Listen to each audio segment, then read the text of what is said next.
Final Fantasy XVI finally showed its face again at the most recent PlayStation State of Play event. There it was featured with a brand new trailer dubbed Dominance. As someone who didn't expect to be setting expectations so soon, especially after I previously released a video arguing against doing so, I find myself trying to desperately hold back my hype levels after such a fantastic trailer. Now, of course, this trailer still doesn't prove the game is for sure going to be good, but I do think that whatever those titanic action sequences are within the context of the game, at the very least, there will be a spectacle to behold.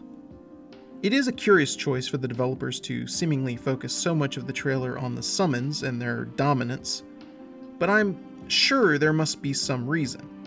I feel it more likely than not that the main crux of the narrative will be driven by these entities, especially given 16's logo art by Amano. The trailer confirms the identities of at least 3 of these summons, or Eidolons if you will. Yes, I still call them that because I like Final Fantasy XIII. Don't hate me, I'm allowed to think it was a good game even if it was quite controversial. Anyway, something which we got more glimpses of during the trailer was the gameplay. There is definitely a very fast-paced, frenetic combat feel to whatever we see in this trailer. So, that Devil May Cry vibe is definitely on display. I'm all for trying out new combat systems, although I do personally prefer the Final Fantasy VII Remake battle system, as it is currently my favorite of all the games I've played. That doesn't mean a new one can't win me over, but I felt that with the remake battle system, it was a nice mix of old and new, classic and modern simultaneously. Clearly, 16 is going for something entirely different, and maybe that's for the best. Maybe, in a way, the more differences between the 7 remake project and 16 there are, the more we'll see people embrace the distinct creative paths each game is taking. Honestly, I wish I could say I was surprised by some of the discourse surrounding this most recent update on 16, but alas, there are already people throwing shade at Nomura because he's not Yoshida and, vice versa. Seriously, people are fighting over 2 creators having different approaches to one of the most narratively malleable IPs in video game history.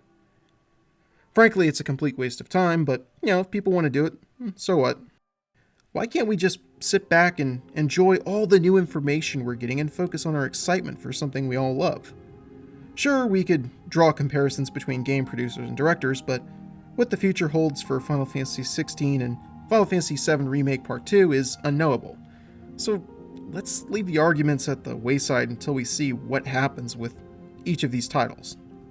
But obviously Nomura is amazing because he's an absolute GOAT. I'm just kidding around. I really just want an excuse to sneak this graphic into the video.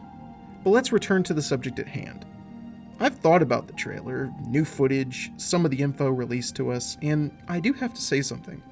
Although there's a lot of stuff I think really looks good, there is a worry that a lot of what we've seen is just window dressing.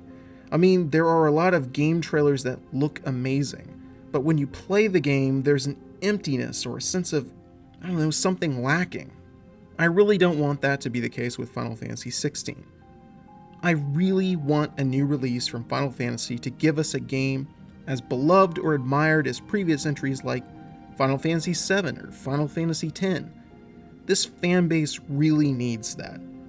I know Final Fantasy fans love 14 Online, but not everyone is excited for Final Fantasy, a franchise founded on great single-player RPGs, to be known more for being an online MMO. That's a great bonus, but it shouldn't be the only thing that's hailed about the IP. Interestingly enough, Final Fantasy XVI did finally provide a release date window for all of us to look toward.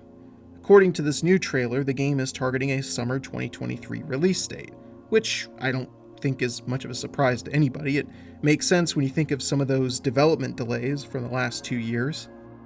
So here's hoping we see more stuff throughout the year, or possibly even through the summer, which will continue to show the same amount of promise that this new trailer brought to us. I am curious to see when we'll get more info on Final Fantasy VII Remake Part 2, because I thought it was supposed to get more info in June sometime, so maybe Square Enix does one of their own, I don't know, Square Enix Presents shows and toward the end of June, and we get to see something there. Either way, with the wave of new interviews coming our way, we can expect a fresh batch of news to whet our appetites for the time being. With that, I want to know what you all think about this. Let me know in the comments section down below. Thank you so much for watching. If you enjoyed this video, I ask that you would consider subscribing, liking the video, and clicking that little bell for notifications so you don't miss out on any new videos as soon as they drop. Thanks again, and have yourself a great day.